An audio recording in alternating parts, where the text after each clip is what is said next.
Hello friends, this is Raj Yadav and welcome back to Chalak study YouTube channel. दोस्तों, आज के इस वीडियो में हम लोग सी टेट पेपर 1 का जो ईवीएस का सेक्शन है उसके प्रीवियस ईयर क्वेश्चन देखने वाले हैं।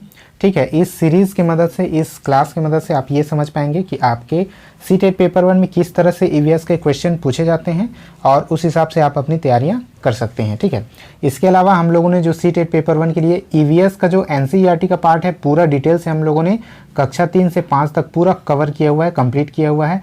अगर आप लोगों ने उस सीरीज़ को, उन वीडियोज़ को नहीं देखा होगा तो नीचे डिस्क्रिप्शन बॉक्स में आपको लिंक मिल जाएगा। एक लिंक के सहारे से आप पूरे क्लासेस को एक साथ देख सकते हैं। ठीक है, हम लोगों ने कुल 15-16 क्लासेस आई थिंक किया हुआ है। ठीक है, 15-16 छोटे छोटे वीडियोस आपको मिलेंगे। कुल मिलाकर के 1-1.5 घंटे का ही सेशन है। पूरे 15-16 क्लासेस को मिलाएंगे तो 1-1.5 घंटे का सेशन है। ठीक है, एक ही दिन में आप पूरे क्लासेस को एक साथ देख सकते हैं, जिसमें पूरा एनसीईआरटी हम लोगों ने कवर किया हुआ है। दोस्तों, अगर आप सी टेट में 130 प्लस नंबर लेकर के आना चाहते हैं और अपनी तैयारियों को और भी बेहतरीन करना चाहते हैं तो चक्षु प्रकाशन आप लोगों के लिए सी टेट की एक बेस्ट बुक लेकर के आया है, जिसको पढ़ करके आप 100% 130 से भी ज़्यादा नंबर लेकर के आ सकते हैं। दोस्तों, अगर इसके कंटेंट की बात करें तो यहाँ पर आप विषय सूची में देख पाएंगे कि सारे सब्जेक्ट्स यहाँ पर बिल्कुल एक ही जगह पर कवर किए हुए हैं, जैसे कि बाल विकास और अध्यापन कला, इसके अलावा लैंग्वेज 1, लैंग्वेज 2 और मैथमेटिक्स और पर्यावरण के कंटेंट और जो पेडागोजी होते हैं वो सारी चीज़ें एक ही जगह पर आपको मिल जाएंगी। इसके अदर बुक की बात करें तो सेपरेट बुक आपको अगर लेना है तो बाल विकास एवं शिक्षा शास्त्र है, हिंदी, संस्कृत, इंग्लिश, पर्यावरण, मैथमेटिक्स के आपको सेपरेट बुक मिल जाएंगे। और इसके अलावा सी टेट के जो प्रैक्टिस सेट्स होते हैं वो भी आपको इस पब्लिकेशन से अवेलेबल हो जाएंगे। दोस्तों, अगर आप ऑनलाइन ऑर्डर करना चाहते हैं तो यहाँ पर देख पाएंगे इसको फ्लिपकार्ट, अमेजॉन और स्नैपडील से आप ऑनलाइन ऑर्डर कर सकते हैं। डिस्क्रिप्शन बॉक्स में आपको लिंक मिल जाएगी, वहाँ पर से सीधे आप क्लिक करके अपने बुक को ऑर्डर कर सकते हैं। तो चलिए स्टार्ट करते हैं। स्टार्ट करने से पहले अगर आप लोग चाहें तो टेलीग्राम चैनल ज्वाइन कर लीजिएगा, वहाँ पर इंपॉर्टेंट अपडेट आप लोग को मिलते रहता है। इंस्टाग्राम पर भी चाहें तो आप मुझे इस आईडी पर फॉलो कर सकते हैं। तो दोस्तों, स्टार्ट करते हैं। आज का सबसे पहला क्वेश्चन हम लोग देख लेते हैं। निम्नलिखित में से कौन से कच्चे तेल पेट्रोलियम के उत्पादक हैं? तो सबसे पहला क्वेश्चन है कि कौन से जो है निम्न में से कौन से और कौन सा जो ऑप्शन है वो तेल, कच्चे तेल यानी कि पेट्रोलियम के उत्पादक हैं। ऑप्शन है आपके, ऑप्शन 4 ऑप्शन आपको दिखाई दे रहे होंगे।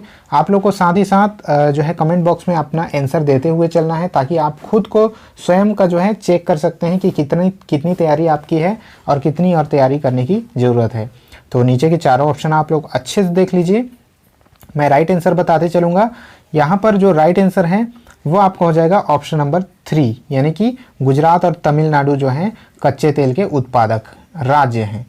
चलिए आगे बढ़ते हैं। क्वेश्चन नंबर 2 यहाँ पर हम लोग देख लेते हैं। क्वेश्चन नंबर 2 आपको देखना है। ये सभी चीज़ें मैंने जो है एनसीईआरटी के सीरीज़ में पढ़ाई हुई हैं।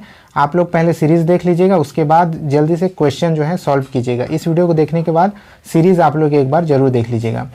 तो क्वेश्चन नंबर 2 है यहाँ पर, हमारे देश का संविधान निम्नलिखित में से किसके नेतृत्व में बनाया गया था? तो मैंने आपको पहले ही बताया था कि ईवीएस के क्वेश्चन बहुत ज़्यादा मुश्किल नहीं पूछे जाते हैं।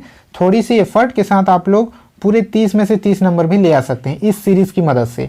तो मैंने जो एनसीईआरटी का सीरीज चलाया हुआ है उसको जरूर देखिएगा, साथ ही प्रीवियस ईयर क्वेश्चन सॉल्व करते चलिए मेरे साथ। तो क्वेश्चन ये पूछा जा रहा है कि हमारे देश के संविधान निम्नलिखित में से किसके नेतृत्व में बनाया गया था?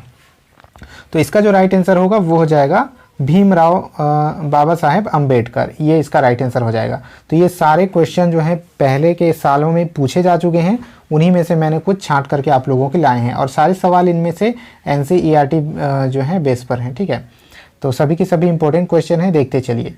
नेक्स्ट क्वेश्चन है दोस्तों यहाँ पर, पोचमपल्ली भारत के दक्षिणी राज्य का एक कस्बा है जो सुंदरता से डिजाइन की गई चमकदार रंगों की पोचमपल्ली साड़ियों और विशेष प्रकार की बुनाई, जिसे पोचमपल्ली भी कहते हैं, के लिए प्रसिद्ध है। यह कस्बा किस राज्य में है? तो ये पोचमपल्ली की बात की जा रही है। मैंने सीरीज में पोचमपल्ली के बारे में बताया हुआ था। पोचमपल्ली साड़ियाँ जो है जगह के नाम से ही इसका नाम पड़ा हुआ है पोचमपल्ली। पोचमपल्ली एक जगह है और ये कस्बा जो है अब किस राज्य में है? जो पोचमपल्ली कस्बा है वो अब किस राज्य में पड़ता है? तो इसका जो राइट आंसर होगा दोस्तों वो हो जाएगा तेलंगाना। ठीक है, पहले आंध्र प्रदेश में हुआ करता था, लेकिन डिवाइडेशन के बाद जो है ये तेलंगाना में पड़ता है। तो इसका राइट आंसर हो जाएगा तेलंगाना। आगे बढ़ते हैं क्वेश्चन नंबर नेक्स्ट। निम्नलिखित में से खाद्य पदार्थों के उस समूह को चुनिए जिसके प्रत्येक सदस्य में लौह तत्व प्रचुर मात्रा में होता है। यानी कि यहाँ तीन तीन चीज़ों के नाम दिए गए हैं चारों ऑप्शन में, तो ऐसे समूह को चुनना है जिसमें से तीनों में लौह तत्व भरपूर मात्रा में होते हैं। ठीक है, लौह तत्व यानी कि आयरन जो है भरपूर मात्रा में होते हैं। तो ये चैप्टर भी मैंने आपको पढ़ाया हुआ है पहले।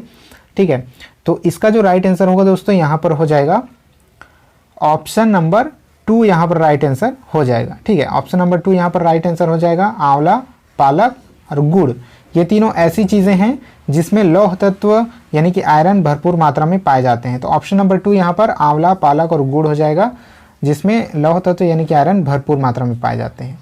आगे बढ़ते हैं दोस्तों। नेक्स्ट क्वेश्चन यहाँ पर है, निम्नलिखित में से पक्षियों का समूह चुनिए जिसका प्रत्येक सदस्य हमारी तुलना में 4 गुनी अधिक दूरी की वस्तुओं को स्पष्ट रूप में देख सकता है। यानी कि ऐसे पक्षियों का समूह यहाँ पर आपको चुनना है जिसमें से हर एक सदस्य हमारी तुलना में 4 गुनी अधिक दूरी पर वस्तुओं को स्पष्ट रूप से देख सकता है। ठीक है, तो चारों ऑप्शन को ध्यान से देख लीजिए, चाहे तो वीडियो को भी पॉज कर लीजिए और चारों ऑप्शन को ध्यान से देखिए और अपना आंसर दीजिए। तो यहाँ पर जो आपका राइट आंसर हो जाएगा वो हो जाएगा ऑप्शन नंबर 4, यहाँ पर राइट आंसर होगा बाज, चील और गिद्ध। जी हाँ दोस्तों, ये जो बाज हैं, चील और गिद्ध जो हैं, ये तीनों के तीनों हमारी तुलना में यानी कि इंसानों की तुलना में 4 गुनी अधिक दूरी पर रखी हुई वस्तुओं को स्पष्ट रूप से देख सकते हैं। आगे बढ़ते हैं। नेक्स्ट क्वेश्चन ये पूछा जा रहा है कि नीचे दिए गए किस एक राज्य के ग्रामीण लोग अपने ढालू छत वाले लकड़ी के मकान मजबूत बांस के खंभों पर धरती से 3 से 3.5 मीटर की ऊंचाई पर बनते हैं। ये सभी चीज़ें मैंने जो है एनसीईआरटी सीरीज़ में कवर किया हुआ है। तो ये क्वेश्चन ये पूछा जा रहा है कि किस राज्य के ग्रामीण लोग अपने ढालू छत वाली लकड़ी के मकान में, यानी 2-3 चीज़ें यहाँ पर हिंट दी गई है कि उनके छत ढालू होंगे, लकड़ी के मकान होंगे, मजबूत बांस के खंभों पर धरती से 3 से 5 मीटर की ऊंचाई पर बनते हैं। तो धरती से ऊंचा बनाया जाता है, बांस के खंभे इस तरह से गाड़ दिए जाते हैं और उसके ऊपर वो अपना घर बनाते हैं। ठीक है, इस तरह से। तो कई सारी चीज़ें यहाँ पर हिंट कर दी गई है। तो इसका जो राइट आंसर होगा, ये राज्य पूछा जा रहा है किस राज्य में ऐसा किया जाता है, तो इसका आंसर हो जाएगा असम, यानी कि ऑप्शन नंबर 3 यहाँ पर आपका राइट आंसर हो जाएगा। ऐसा असम में किया जाता है। असम में ही धरती से 3 से 3.5 मीटर की ऊंचाई पर घर बनाए जाते हैं, बांस के खंभों पर, और लकड़ी के मकान बनाए जाते हैं। नेक्स्ट क्वेश्चन, निम्नलिखित में से किसने मटर के पौधों के साथ प्रयोग किए और यह पाया कि मटर के पौधों में कुछ ऐसे लक्षण होते हैं जो जोड़ियों में पाए जाते हैं, जैसे चिकने या खुरदुरे, लंबे या बौने, पीले या हरे, इस तरह के जो है विशेषताएं पाई जाती हैं।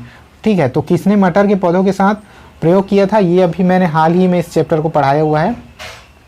तो इसका जो राइट आंसर हो जाएगा, राइट आंसर इसका होगा option number 2, Gregor Johan Mendel. ठीक है, ये इसका राइट आंसर हो जाएगा। तो मेंडल जी ने ही, ग्रेगोर मेंडल जी ने ही जो है मटर के पौधों के साथ प्रयोग किया था। ठीक है, तो चलिए आगे बढ़ते हैं, देखते हैं क्वेश्चन नंबर नेक्स्ट।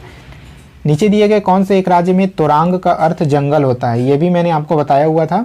ठीक है, तोरांग, यहाँ एक वर्ड आया तोरांग जो कि इंपॉर्टेंट वर्ड है, इससे कई बार क्वेश्चन पूछा जा चुका है। तो कौन से राज्य में तोरांग का अर्थ जंगल होता है, तो तोरांग का अर्थ जंगल मैंने बताया हुआ था। और इसका जो राइट आंसर होगा वो होगा दोस्तों झारखंड। ठीक है, तो झारखंड यहाँ पर राइट आंसर हो जाएगा। झारखंड में एक भाषा बोली जाती है कुड़ुक, ये भी मैंने आपको बताया हुआ था। ठीक है, कुड़ुक एक भाषा वहाँ पर बोली जाती है और कुड़ुक भाषा में ही तोरांग कहा जाता है जंगल को। आगे बढ़ते हैं क्वेश्चन नंबर नेक्स्ट। आज हम मिर्ची के बिना भोजन की कल्पना भी नहीं कर सकते। ठीक है, मिर्ची के बिना भोजन की कल्पना भी नहीं कर सकते। इसे व्यापारी हमारे देश में लाए थे, कहाँ से लाए थे ये पूछा जा रहा है, यानी कि मिर्ची को किस देश से लाया गया था, इस बारे में भी मैंने आपको बताया था। ये सारी चीज़ें हमने पढ़ रखी हैं। तो इसका जो राइट आंसर होगा दोस्तों वो हो जाएगा ऑप्शन नंबर 3, यहाँ पर राइट आंसर हो जाएगा दक्षिण अमेरिका से। ठीक है, ऑप्शन नंबर 3 यहाँ पर दक्षिण अमेरिका राइट आंसर हो जाएगा। तो मिर्ची को कहाँ से लाए थे हमारे देश में, दक्षिण अमेरिका से लाया गया था। आगे बढ़ते हैं question number next.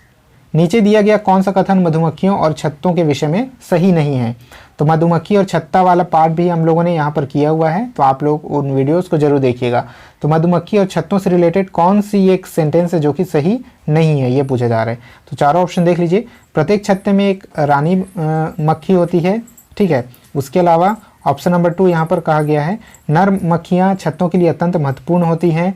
Next option में कहा गया है कि छत्ते में बहुत सारी काम करने वाली मक्खियाँ होती हैं। ऑप्शन नंबर 4 है छत्ते में केवल कुछ नर मक्खियाँ होती हैं। तो गलत पूछा जा रहा है, ठीक है। तो यहाँ पर रानी मधुमक्खी होती है जो अंडे देती है, ये तो बिल्कुल सही है। इसके बाद अगर हम ऑप्शन नंबर 4 देखें तो छत्ते में केवल कुछ नर मधुमक्खियाँ होती है, केवल कुछ नर मधुमक्खियाँ होती है, ये भी राइट ऑप्शन है। छत्ते में बहुत सारी काम करने वाली मक्खियाँ होती है, ठीक है, वर्कर मधुमक्खी होते हैं, ये भी राइट ऑप्शन है। ऑप्शन नंबर 2 देखिए, नर मक्खियाँ छत्तों के लिए अत्यंत महत्वपूर्ण होती है, तो जी नहीं, ये नर मधुमक्खियाँ जो है अत्यंत महत्वपूर्ण नहीं होती है। अत्यंत महत्वपूर्ण जो होती है वो होती है रानी मधुमक्खी। तो ऑप्शन नंबर 2 यहाँ जो है रॉन्ग सेंटेंस है, इस वजह से ये यहाँ का राइट आंसर हो जाएगा, ठीक है। तो ठीक है, आज के लिए इतने क्वेश्चन है। Thanks for watching. लाइक जरूर कर दीजिएगा, शेयर कर दीजिएगा वीडियोस को अपने दोस्तों में, बहुत ही इंपॉर्टेंट सेशन है। और अगर चैनल पर नए हैं तो सब्सक्राइब जरूर कर लीजिएगा। आई होप ये वीडियो आप लोग को पसंद आया होगा, ठीक है। इस वीडियो में इतना ही था। सीरीज़ जो एनसीईआरटी की सीरीज़ है वो आप लोग जरूर देख लीजिएगा। इसी तरह से ये सीरीज़ भी चलेगी जिसमें हम लोग प्रीवियस ईयर क्वेश्चन यहाँ पर करते जाएंगे, जिससे आप लोगों की तैयारी जो है और भी मजबूत हो सकेगी। इस वीडियो में इतना ही था, मिलते हैं नेक्स्ट वीडियो में, तब तक के लिए जय हिंद।